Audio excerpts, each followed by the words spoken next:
Welcome to Conversations with Dr. Stephen Greer on the World Puja Network. Dr. Greer was called out of town unexpectedly, so this is Linda Willitts and Dr. Ted Loder. We'll be discussing the topic of how ETs have communicated with us on CSETI expeditions over the past 11, 12 years that we've both been doing this work with Dr. Greer. And just to give you an idea of a brief kind of outline of the topics we'll address, the ETs have communicated with us over the many years with virtually all of our senses, except I can't think really of a taste example, but all of our other physical senses they have communicated in, and also consciousness, which is a very big part of how they communicate. And sometimes their communication is extremely obvious. Anyone looking in that direction would see it. And many times it's very subtle. So I'll let Dr. Loder set the stage for what we do on these CSETI expeditions.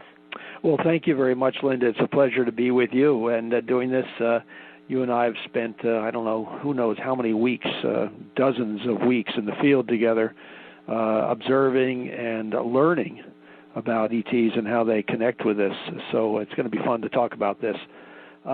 Just for our readers, our listeners' interest here, a lot of this information, we actually, you and I and others put together a chapter back in the late 90s in Dr. Greer's first book called Extraterrestrial Contact, The Evidence and Implications, and we have a chapter in there called Nighttime UFO Extraterrestrial Phenomena Observed by the CSETI Field Teams. And so people want to find out more about that or sort of read up on some of the things we're going to talk about and others. That's a good place to start.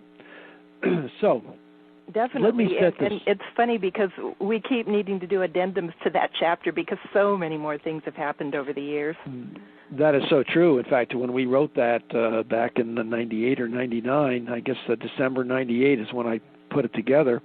We had just been working with Steve for just a couple years at that point. So right. Lots of stuff has happened since then. Well, let me set the stage here so people kind of understand the environment and the situation in which the CSETI field teams operate.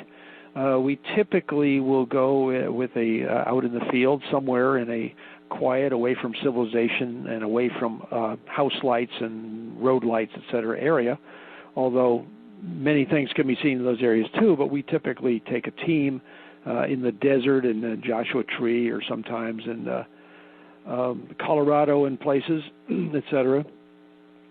And we'll take a group out and we'll sit in a circle, all facing inward, so that somebody within the circle is looking in every direction, basically. So with a circle, in other words, the entire sky is covered by one of the team members observing. And you can do this with 4 people, 3 people, or 40 people. Just the size of the circle increases. And we usually just sit quietly observing, and then we go through a whole bunch of protocols dealing with the contact protocols, et cetera, which we might get into a little later. But this way, in all senses, as Linda said, except taste. We just haven't found taste yet that I've seen or felt or tasted. So that's what we do. And I'll let some of the things are very, very subtle, and I'll let Linda start with some of the subtle things, and then we'll end up at the end of the hour here, toward the end of the hour, talking about some of the things that are incredibly obvious, mostly visual type things that anybody looking in that direction would say, wow. So, Linda, I'll hand it back to you. Okay. Well, I think we'll end up with the visual things and the consciousness things because most of our experiences occur within those senses. And I'll start with some of the shorter topics to talk about, and one of which is smell. And over the years, we've had a number of people within our circle that will occasionally get a little waft of a fragrance, and usually it's a floral fragrance, a lovely fragrance, and there's nothing in the area that could possibly have created that fragrance. And I'd say the most astounding example of this fragrance phenomenon occurred a couple of weeks ago in Joshua Tree National Park. When we were all there were 44 people in our circle, and every single person in the circle got this tremendously strong and beautiful fragrance of carnations. And it started on one side of the circle, and it ultimately wafted over to the other side of the circle, and it lasted 15 or 20 minutes. And the carnation scent is the scent that often indicates the presence of this universal avatar that appears with our groups quite often. And Dr. Greer is in direct contact with them, and this set off a chain of events that was just incredible in Joshua Tree that week. But did you smell that fragrance, Ted? You know, I was going to say, actually, I didn't. And what happened was that just before that happened, my field partner and I had just had a sip of tea, aromatic tea. It was kind of cold and was a little warm-up thing, and we just had a little sip of it, and oddly enough, we had this sip of this aromatic tea, which happens to be constant comment for the sake of interest here, and it's very aromatic, and as a result, I think it dulled our senses, so we ended up I can't smell anything. Well, the tea was overwhelming, but everybody, around us, it did smell it. So we were feeling a little left out, and swore that we would. Emily, how do you know? Right, you never know when to take that sip of tea. Exactly. When it's going to interfere with. What are those hazards of trying to stay warm sometimes?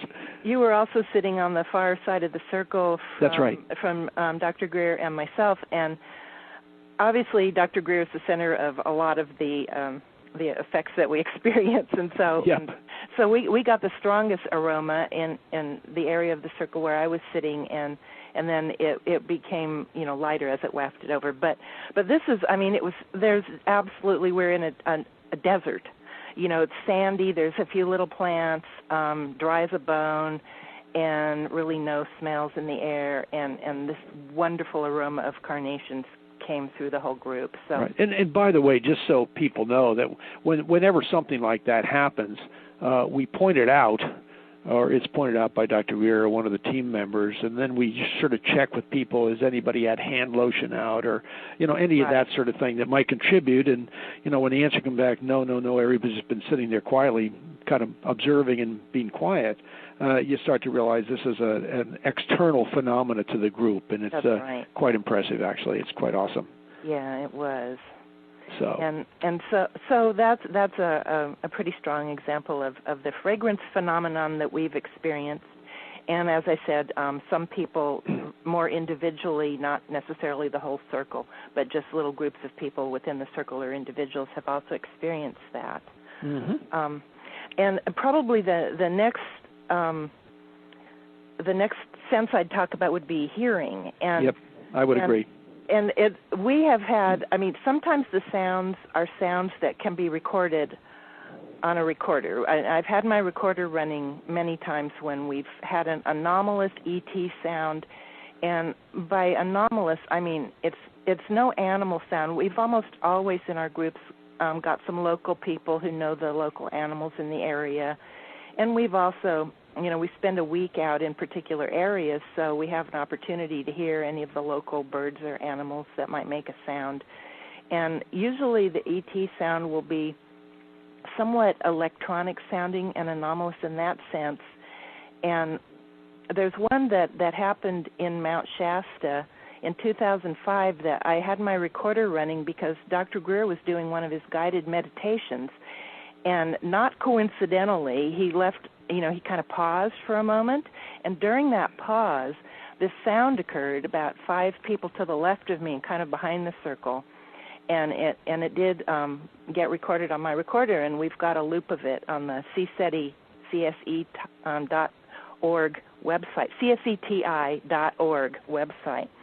But the anomalous thing about ET sounds that is just so incredible is that the sound, not only does it sound otherworldly, but the sound creates a vision in your that you can picture. The sound creates a picture.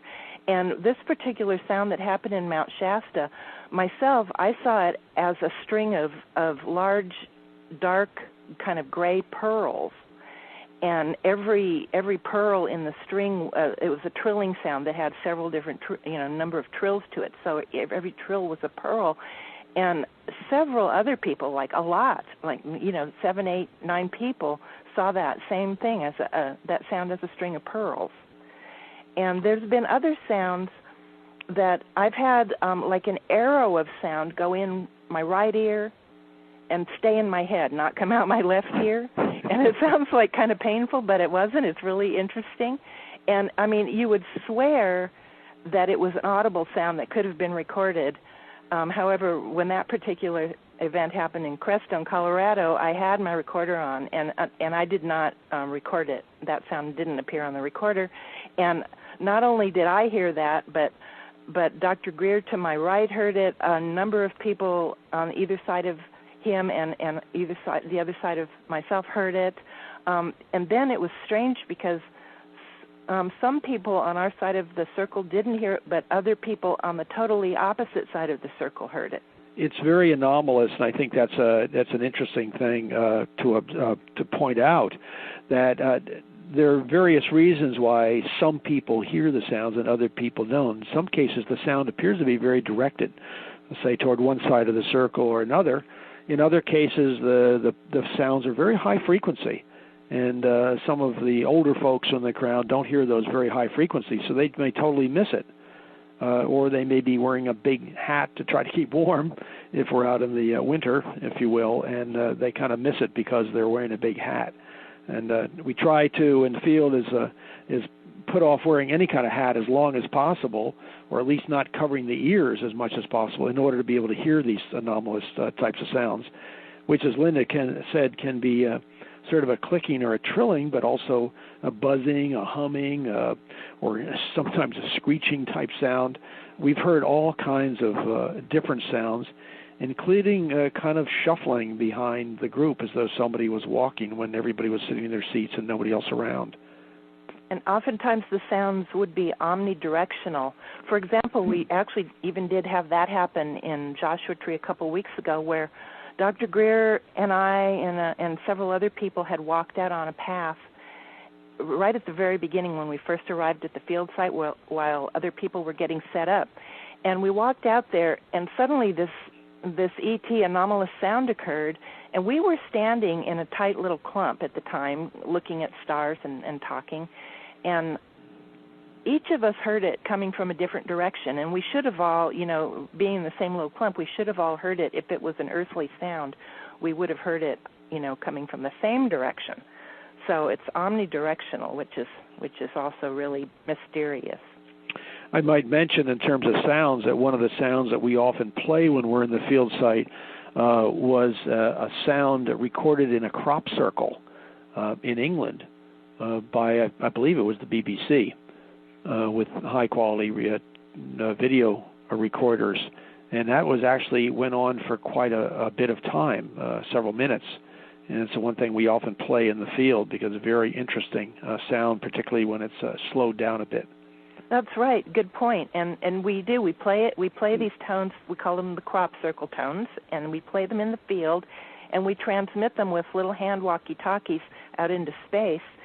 And we have had the ETs, while we're transmitting with these little walkie-talkies, the ETs have repeated the sound back through the transmitters. The transmitters have received the tones back from the ETs while we were transmitting. It's very interesting, and there's always something new happening in terms of the sounds and the issues out there. It never fails to amaze us because every single time that we spend a week in the field, the ETs do something even more different, from anything they've done before. One of the sounds that happened a couple years ago, again in Joshua Tree, is that the group was sitting in the circle again, and a craft is pitch dark, total starlit night. I was not there. Maybe Linda can describe it better, but this craft appeared right above the group, a small craft, and the sound it made was sort of a wow, wow, wow, wow, wow, as it just moved right over the group and then vanished. Linda, do you want to describe it further? Oh, yeah. It was an optional night, so there were only about 15 of us in the circle in Joshua Tree that night. And yeah, we were sitting there, it was totally quiet. We're in 20, 30 miles from any civilization. And absolutely this craft flew it right over us, maybe not very far above us, maybe 15 feet above us, and it did make this really unusual sound, like Ted just described. Men, I think, are better at making sounds than women. I can't quite. Wah. Yeah, I can't do it very well. I call them male noises. But anyway, it definitely made that sound, and it was just really bizarre, and then it crossed our group, and then vanished, and it was incredible. So I think that pretty much summarizes some of the kinds of sounds. To summarize quickly, from electronic beepings, buzzings, clickings, hummings, to other sort of sounds that we've just described to you, the crop circle sounds, etc. One of the other kinds of sounds that we often hear, which is a little bit different here, is that the coyotes and some of the other creatures of the desert, whatever, will often suddenly, inexplicably start howling. And they do that, of course. But very often, if we sense that there's an ET craft nearby, we'll often hear the coyotes howling. Yeah, the animals sense it too. It's really interesting. It happens a lot. Yeah. And that kind of brings us to the next sense, which would be feeling, and feeling in the sense of both touch and emotions we get from the ETs.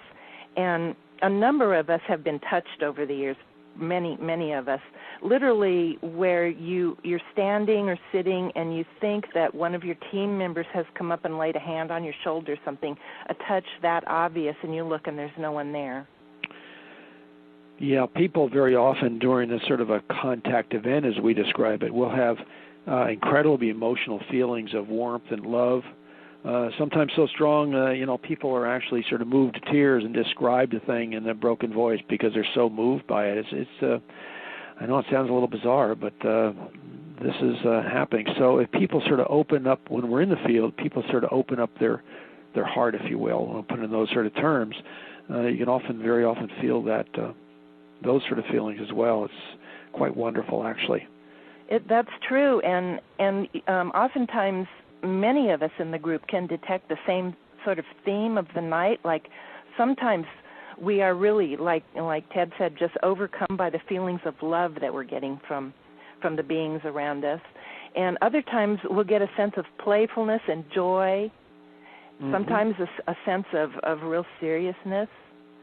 And back to the physical touch, there's been, I haven't personally experienced this, but a few members of our group several times over the years have experienced, while they're just standing on firm ground, a sense that, for example, if they were standing like on a wooden hollow spot and something thumped up underneath one of their feet. Yes, I remember people describing that several times. Yeah, things, like that. So that sort of a feeling has also happened many times to certain group members. So now we kind of left the most common for last, and that is sight and also consciousness, which kind of fits.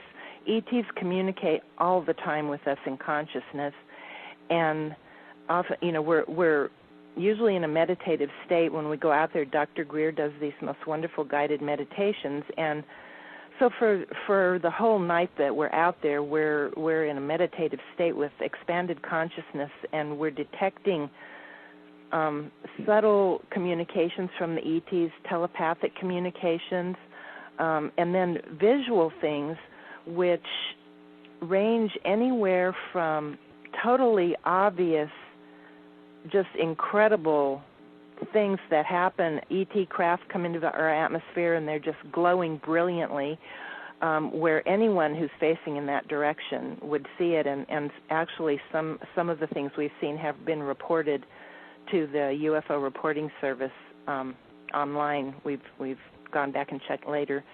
And then very often, because our military detection systems can now detect the ETs as soon as they enter our atmosphere, the ETs very often now come and be with us in the astral state, and you can practice with being able to see that, and you can train your eyes to be able to see, and it's a real subtle effect that looks kind of like fireflies flying around.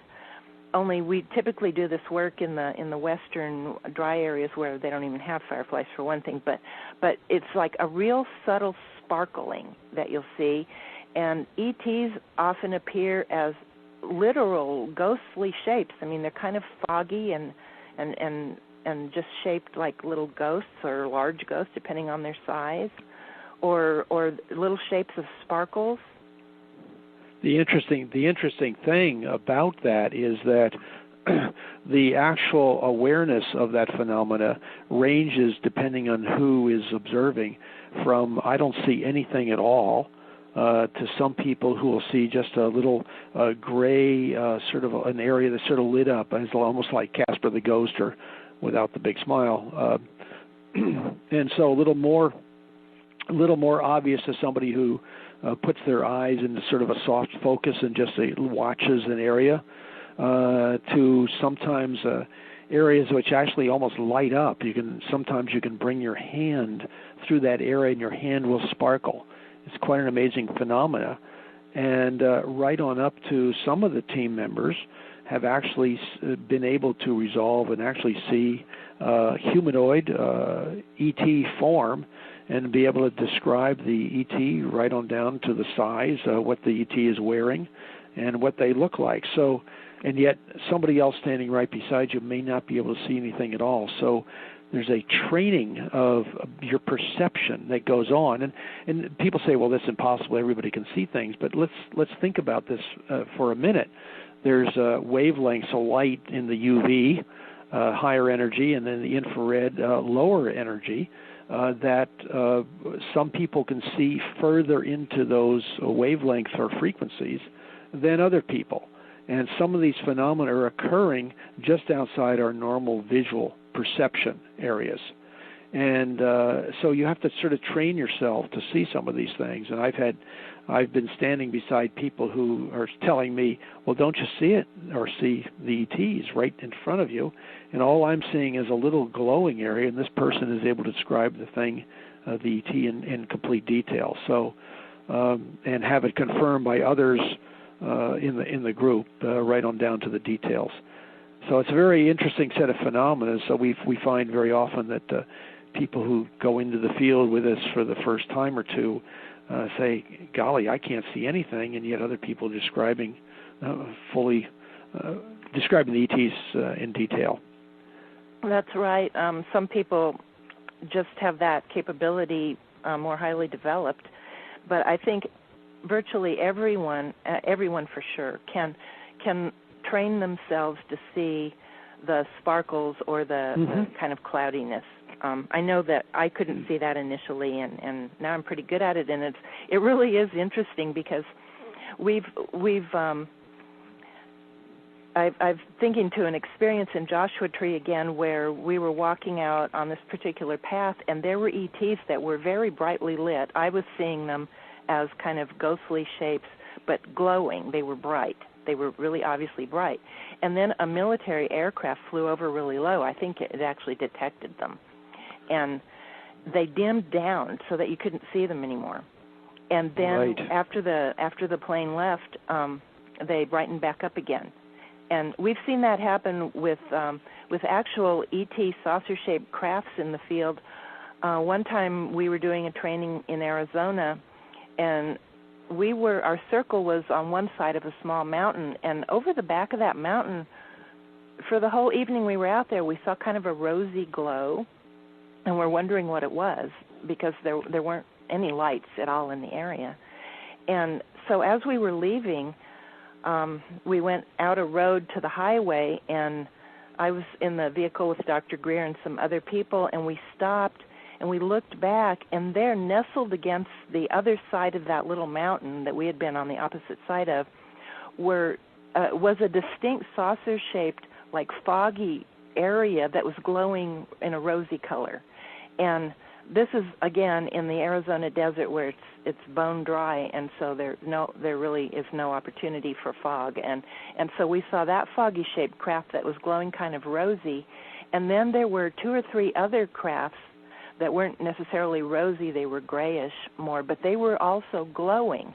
And then it was interesting because if a car would come by on the highway, they would dim down. And then when we were alone with them again, they would brighten up a little bit. And we've seen that a number of times, a number of our trainings, we've seen the craft, we see it actually every single time. We see craft, an ET craft that's either a foggy shape a little bit in the distance, or sometimes it's right around us. And when the craft is right around us, we see a lot of sparkles, or kind of a whole fogginess will engulf the group in a different, back to the sounds issue again. Very often when that is happening, and I know this sounds unbelievable with some of our listeners, but when that happens, the sound qualities of the area we're in the group change. It's as though you're inside a big room. That's right. It's a subtle thing, but it's very perceptible if you just sort of listen to it. And there's this very very subtle but very distinct, discernible change in the quality of the sound around you. I forgot to mention that when we talked about sounds. That's true. Like for example, really cool, actually. If there've been like kind of crickets or kind of cricket sounds in the distance, we won't hear those anymore. Or Dr. Greer's voice when he speaks will echo, and like he's in an arena of some sort. And while we're on that, so when that phenomena happens, very often the air will get stiller and everybody will feel warmer. It's so you're in an energy field. And I remember many years ago up in Colorado near Crestone, up on a mountainside in an area that we had contact before. Several of us went up to there after the training was over, so this doesn't have to be done with Dr. Greer present. And several of us had gone up to an area where we had been a few nights before that and had contact. And we got into that area and we'd done some meditation, and we walked into the area, and several of the people could see the gray little areas around us, so the ETs are around us. And we walked in further into the area, and it was just like walking into a hot shower. In other words, we had walked into the equivalent of a craft or something. There was an energy field around us, and it was totally perceptible by all of us. It was just amazing. You're up on a mountainside, 10:30, 11 o'clock at night, gentle breeze blowing, cold, and you're walking into what felt like a hot shower. It was amazing. That's really true, and it happens all the time, and it never fails to amaze us, though, that when we're inside a craft and I mean, we've literally had, a lot of the newer vehicles have thermometers in them, temperature gauges in them. And for example, last year at Joshua Tree, the vehicle that I was riding in was registering 64 degrees parked right next to our field site. And when we got out on the highway, which is 3 miles down the road, but at the same elevation, it was like 39 degrees. That big of a difference. I mean, literally, when you get engulfed by an etheric craft, you start unbuttoning your jacket, taking, off gloves. People take off gloves. I mean, you literally start feeling much warmer, and it's just really strange. And it's wonderful too. It's really comfortable. Oh, yes. The ETs take care of us a lot of times. One of the other things that people say, well, why haven't you photographed this sort of thing? And in reality, we have tried to do some photographs of some of these phenomena in the field. They're very, very subtle. One thing we do see in photographs a lot of, and that is the orbs that people have talked about, and I'm sure listeners of this webcast have seen many pictures of orbs, and we find very commonly we find orbs around the group, over the group, etc. when we're out in the field. And yet most people do not see these orbs with their naked eyes, and yet if you set off a camera, most flash bulbs or flash strobes on a camera put out a fair bit of infrared as well as visible light. And it's that infrared that appears to catch these orbs and reflect back somehow. And it's interesting that very often the less expensive cameras tend to they're less discerning, I guess, and they tend to pick up these orbs often to a greater extent than the very expensive cameras. And sometimes actual crafts, I mean, there's the kind of standard orbs that appear in photos, and then there are actual really bright points of light that when you zoom in on them have a structure. And I mean, we don't know what all these things are, but they're definitely anomalies that are occurring when we're in the field. And you know, to get back to the crafts that engulf us and people in the field, I'm thinking of an example at Mount Shasta several years ago, where Dr. Greer walked out from our circle into one of these crafts that we could see in the distance as kind of a foggy area, and he totally disappeared from our view. And then he called for us to come, and we saw a flash of his green laser, what looked like his green laser. So I thought that he was also showing us, you know, leading us in a direction of where to come because he knew that we couldn't see him. Well, we walked out there and went into the area where he was and got around him, and it was definitely, I mean, you can, when you're approaching one of these craft areas that you can see as a kind of foggy area, you can literally be outside it and be cold and step into it, and it's detectably warmer. So that's what we did. We went around him, and it turned out that he could see us perfectly clearly. He didn't have any idea that we couldn't see him anymore, and he did not flash his green laser. That was some ET phenomenon that happened that was leading us to him. Yeah, that leads us to another sets of phenomena here. In that case, it was sort of a green flash of light that many people looking at that direction could see, just like a green laser point off. In some cases, the light flashes are very much more subtle, and we'll be in the group, and there will be flashes within the group very, very fast. If you aren't looking at there with sort of an open, soft eyes, you might not even see it. But I've seen these many, many times, and Dr. Greer doesn't even bother telling people about them anymore because they happen so often within the circle and above the circle.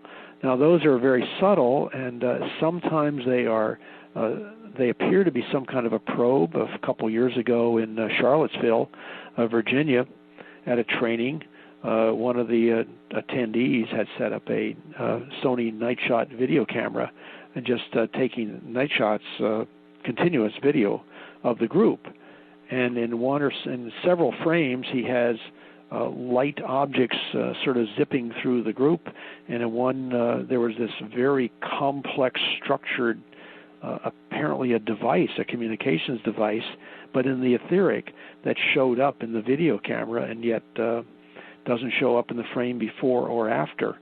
And yet, if you watch the people in the video, you can see Dr. Greer's head sort of go vertically as though he's watching and following it down until it went into the ground. And that's, I'm not sure if that's on our website right now, that picture of the probe, but it's very interesting. It's totally amazing, and that's correct. That a lot of these things, it is visible light, but it happens so quickly that it's almost imperceptible. And again, you do have to kind of train your eyes to spot these really quick things. And one thing that's really interesting is that one of our team members now has a really high-quality video camera and a lens that's a third or fourth generation night vision lens that he a night scope on it, films through. And he captured a number of these events when we were at Mount Shasta back in September doing a training. A lot of us were seeing these lights that were coming in very close. We were in an area where our circle we formed our circle in an area where not too far behind us and all around us actually were tall trees. And these events were happening within feet of our circle of people. And we were seeing them, and I know some of the newer people in the group probably thought we were delusional. But what was so interesting is that this man that videoed these things happening made a DVD for us that he was showing at later trainings. And when he slowed down the speed, sometimes slowed it down a lot, it was just incredible what these things we were seeing really were. They were, I mean, just really obvious ET lights that were, flying into the trees and making little formations, and just some amazing things were happening. Yes, one of the interesting things about it, it wasn't something in the night sky up way above and behind the trees. It was actually many of these lights were actually in the trees or in front of the trees within, say, 50 feet of the group. Right. And they showed up beautifully on this video nightscope, high-resolution nightscope and video that he has. It's very, very impressive. And the interesting thing about it is it's confirmation of what some people have been seeing, but many others haven't seen, because these light flashes phenomena happen very rapidly. Because when the object only shows up in one frame of a video, I don't remember the speed, but it's something like 1/58th of a second that it happened in, and so it's really hard to perceive visually, but it really is happening. Now, we're talking about some of the subtle flashes. One of the other phenomena that we see, or two other phenomena of flashes while we're on the subject that occur, and I'll talk about the closer ones and the further ones. We have been in the circle in the field, and on a number of occasions there has been a flash literally right above the group, not 5 feet, but maybe 50 feet or whatever else above the group. So the whole group is illuminated, as though somebody was above the group with a flash bulb, not an electronic flash, but a flash bulb. And this thing goes off in like pow. And I remember one of the ones that I saw just 2 years ago, which was so dramatic. People had their eyes closed and they could see through their eyelids. The flash was so bright. But the flash came as though it was like, whoosh. It came out, and it was just sort of all-encompassing energy and light, and then it sort of faded back in. So it wasn't like an electronic flash that's occurred in a thousandth of a second or several thousandths of a second. It lasted a much longer time, perceptual longer time. Very interesting, because this is in the middle of the desert, a totally clear night, not a cloud anywhere in the sky, no moon, just nobody within miles and miles of us, and yet these things happen. So these are the sort of the close-up flashes that we see, and the other thing that we often have happen is that we will see in the sky, in the high sky, way out, we will see flash bulb. We call them just flash bulbs going off in the sky, and these are basically ET craft signaling to us. And these things will sit at the same location. And there have been times when we've had 4 or 5 of them in exactly the same location flashing at us for half an hour to an hour. And we've had these on video, and very often one of the amazing things I recall just recently in one of our trainings, again at Joshua Tree, and we'll get to, we had some other events happen that evening, but we were flashing our green lasers at the area of the sky that we thought phenomena were happening, and suddenly we would get a flash back as though somebody was up there just with a big flash camera flashing back at the group. And we'd flash our laser at it, it would flash back. Flash our laser, it would flash back. In other words, we were communicating that here we are, yes, we see you, thank you very much. It was just wonderful.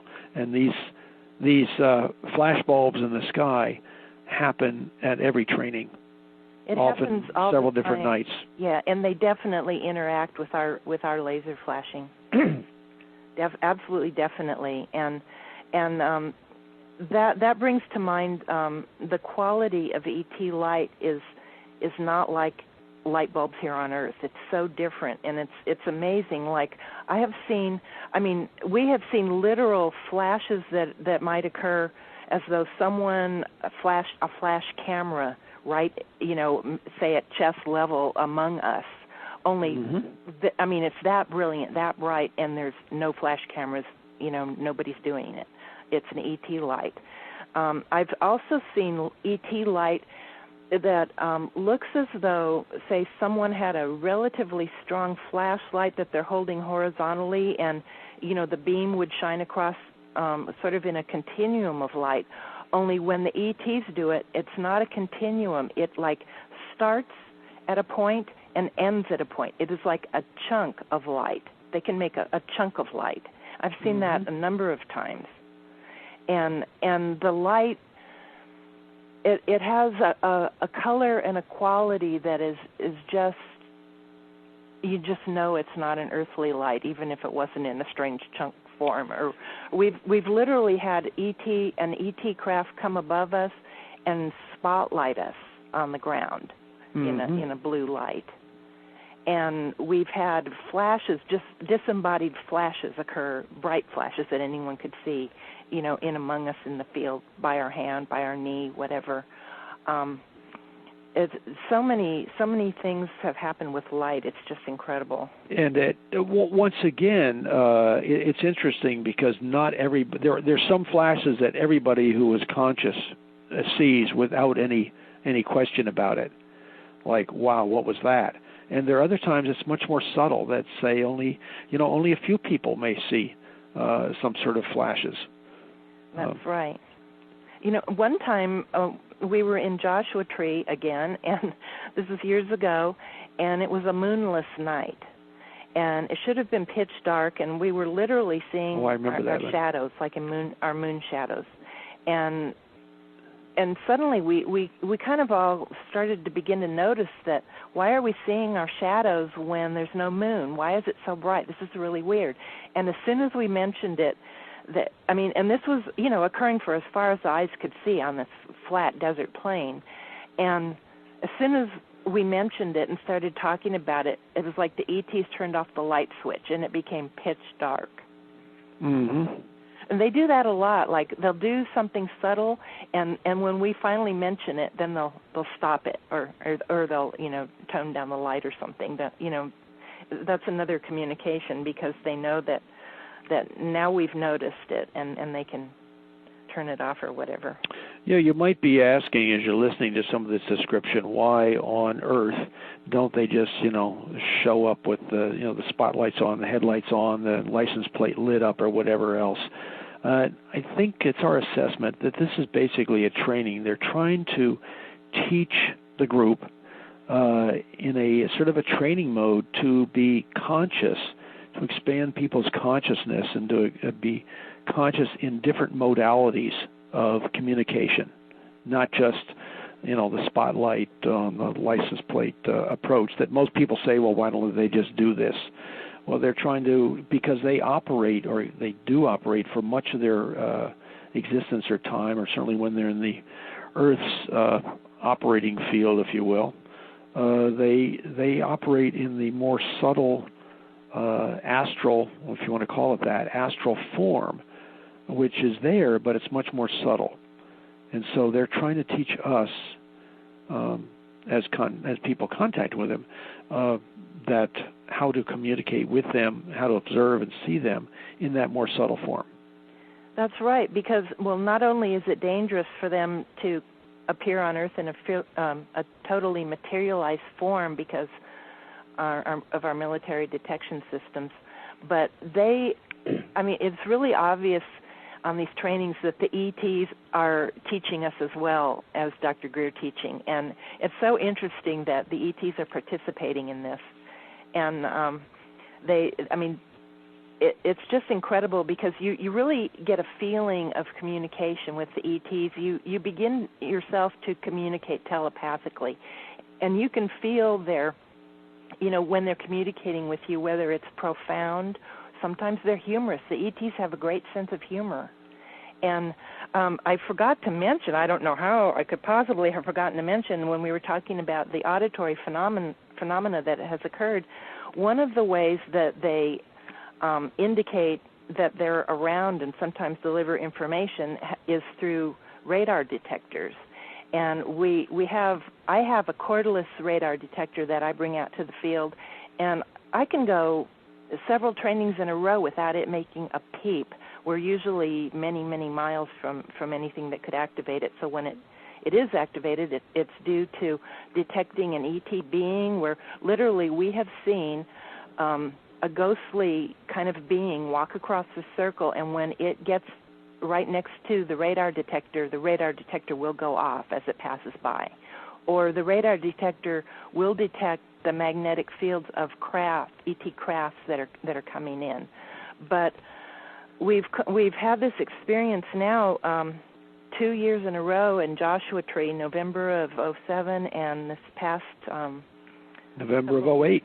November of 08, almost to the day, where we've had what we've called the Orion transmissions. And we're going to do a whole, Dr. Greer is going to do a whole World Pujan Network episode on the Orion transmissions, because it's just incredible. But it is a way that the ETs and actually even the Celestials have actually used Dr. Greer as an antenna and step-down transformer, and through him their energy has activated the radar detectors.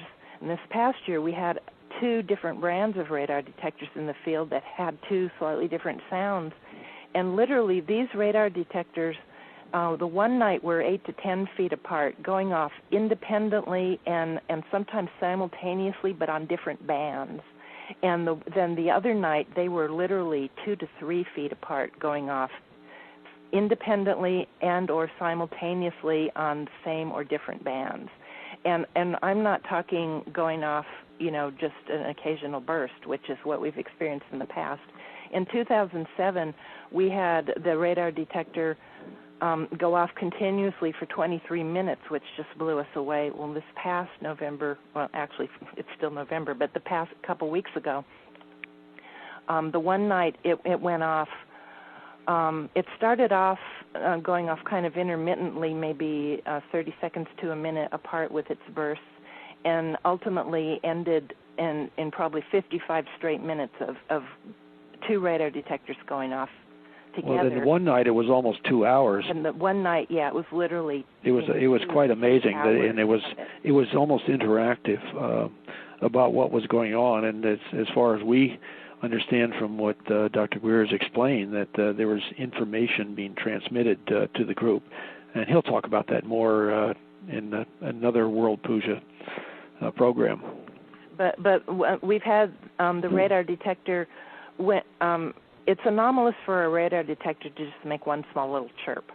Usually, when a cop shines radar at you on the highway, it goes through a whole little sequence, and we had the radar detectors going off with one little chirp to kind of punctuate or emphasize what Dr. Greer in particular, and sometimes even other people, were saying in the circle. They interact with the conversation. And years ago we had these magnetometers that one by one they started kind of fizzling out and not working anymore. But for 2 or 3 years in there, they were so interesting to have because they detected magnetic field flux, and the ETs would communicate through those as well. And we'd have it on and sitting next to typically Dr. Greer in the field, or even in the meeting room, and he would say something profound, and it would beep as sort of emphasize, yes,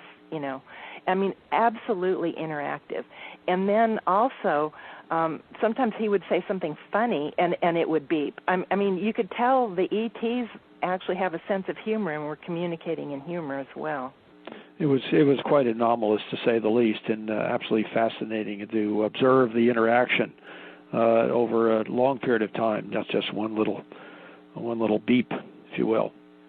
That's and back to the magnetometers again, because we use those in England. We did one of our trips to England, training there in 2000, and in this particular year we had the magnetometers with us. We had one, and Dr. Greer would carry it as we did our field work in crop circles for the most part there, and we had this one that was shaped like a magnetic dipole that year, and we would walk into it with Dr. Greer holding the magnetometer, and when it would start beeping, we would take that as a signal that that's where they wanted us to form our little circle. We had, I don't remember, maybe 15 or 18 people that year, and we would sit in our circle. Well, this one particular night that we were out there, the ETs were really visible, and they were little, like 3 foot tall. I was seeing them as little Casper the Ghosts, and I think most people saw them like that, although maybe there were some people that saw more detail, but everyone saw the little Casper the Ghost shapes. And so as a sort of a way of teaching, Dr. Greer got up and he had the magnetometer in his hand, and he stuck it in the middle of one of these little ghostly forms, and it started beeping. And then the little shape moved off, and so he followed it, and he put it inside the shape again, and it started beeping. And so then the ETs clearly began to play with us. And as soon as he would put the magnetometer inside their little form and it would beep, then they would run off somewhere else, and he'd have to chase and follow. And we called it playing hide and seek with the ETs, and we all took turns doing that. And I mean, we were laughing like little kids, and the ETs were literally playing with us and having fun as well as teaching us, and it was amazing. Yeah, so what we've seen and what you've heard is some of the more subtle things that we've observed in the field, both with our own senses as well as with some simple tools such as the laser or radar detectors and the magnetometers or tri-field meters also work at some level. Probably what we should do is end up the program here, Linda, and talk about some of the more dramatic things, and I'm talking about seeing things fly around the sky. Right. The aspect of the ET phenomena that most people think is the only aspect. Right. What we tried to explain to you over the last few minutes here, whatever it's been, is that there are many, many phenomena. But in reality, we do see very, very dramatic things. Linda mentioned sometimes an ET craft coming close over the group and essentially illuminating the whole group with very brilliant lights from the craft. And we have seen, as various members of the team over the years, we have seen fully resolved, in-your-face ET craft. And I think one of the more dramatic ones that happened in 1996, which I missed, by the way, was an event that Linda observed, again in Joshua Tree. Maybe you want to tell about that experience, Linda, because it includes many of the phenomena that people hear, and it was totally visible. It was the Hershey Kiss. It was one of the most dramatic things I've ever seen, where we had been in a field location in Joshua Tree, and we were leaving that site. It was about 1:30 in the morning, and Dr. Greer had said a little earlier that something was going to happen. It would be very quick and very dramatic, and towards the end of our night. So we were driving out on this gravel road, and I was in the vehicle behind Dr. Greer. This was my first training. I was driving a truck behind the vehicle that Dr. Greer and Sherry Adamak and actually one of his little daughters was in. And suddenly straight down as though, dropped from the zenith of the sky directly into the ground, literally as big as your fist, was this brilliant, it was like a plasma, so sort of almost like fire flames that were the color of teal, blue-green, and white, and just brilliant. And it was shaped kind of like a Hershey's Kiss coming down, where the trailing part at the top was sort of trailing white and teal, and it dropped down, and it looked like it was going to crash into the ground. There wasn't a sound. As it got onto the desert floor, it illuminated the desert floor in white for as far as the eyes could see, and it just merged into the ground and went into an underground base there. It phase shifted into the non-material, and it went into the ground, and that's how we first knew there was an underground base under Joshua Tree.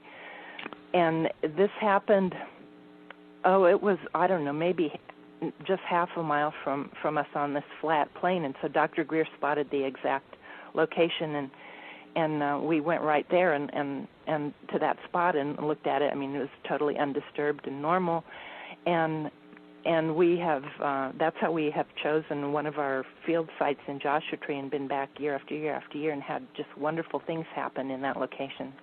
Now, the important part of that event, which I don't think you did mention, was that prior to it happening, at least in Dr. Greer's car, I don't know about your car, but the electrical systems in the car were going through some sort of on-off or dimming down or whatever else. So there was an electromagnetic effect. Interior dome light, not dome light, all the, dashboard lights and stuff went down. Yeah, so anybody who's watched Close Encounters of the Third Time, which I suspect many of our listeners have, that was one of the phenomena that occurred early on in the movie of the cars responding to a craft or responding to the electromagnetic effects of a craft nearby. And another one of the most amazing things I've seen that was totally materialized and anyone could see it was in England. I'm not sure of the year. I think it may have been 98. But in any case, we were on a hill, and it had just turned totally dark, and it was probably 10:30 at night or maybe 11. And suddenly, in the distance, like over a ridge, popped up. It looked like the color of an orange harvest moon setting, only it was way, way, way bigger than the moon. It was about the size of maybe between a quarter and a 50-cent piece at arm's length that popped up, but it was this kind of orangey color, and it had sort of a structured appearance. It popped up, went down, popped up again, and then dissolved, like a PowerPoint dissolve.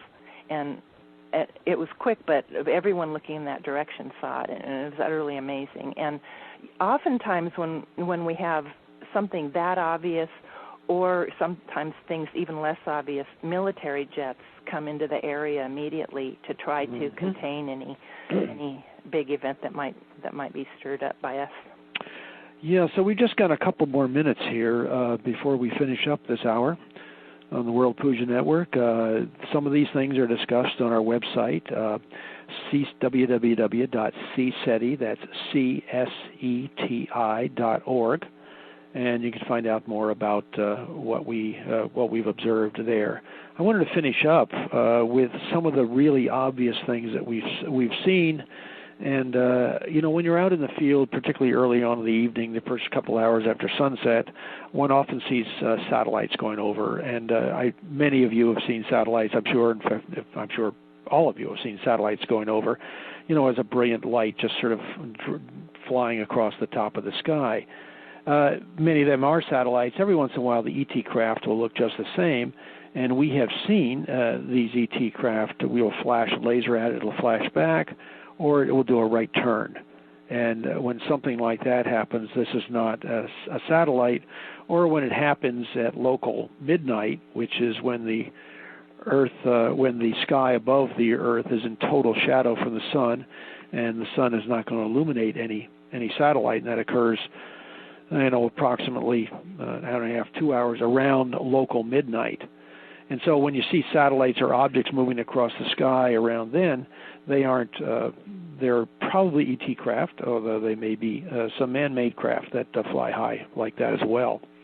And then finally we have a craft of an ET that flies in very often to us, and this ET will fly in toward the group as though it's coming toward the group, very often take a sharp right turn and then zip right back into outer space again. And we've seen this particular ET craft come in a sort of a bluish-white light multiple times, and almost every training we've seen this craft come in. So, Linda, do you want to add a couple more comments about that? We've basically got about a minute.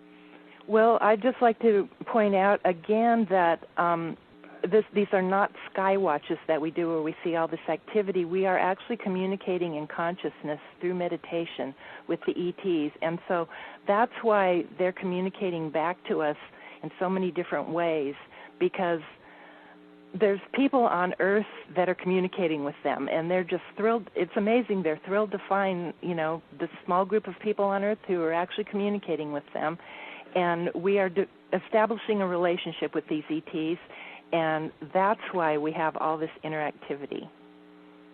So there are very few groups actually on planet Earth actually trying to communicate. Most people either are passive watchers or antagonistic watchers, if you will. So that's right. So I will say goodbye, and I'll let Linda close down this session of the World Puja Network, and I hope you've enjoyed hearing about some of the phenomena. These phenomena are being collected into a book, which hopefully should be out at some point when the team can get the book together. That's right. And I'll just say thank you very much for listening on the World Puja Network, and I'll say goodbye, and until next time. Okay, good night all. Thank you very much for listening. Okay, thank you.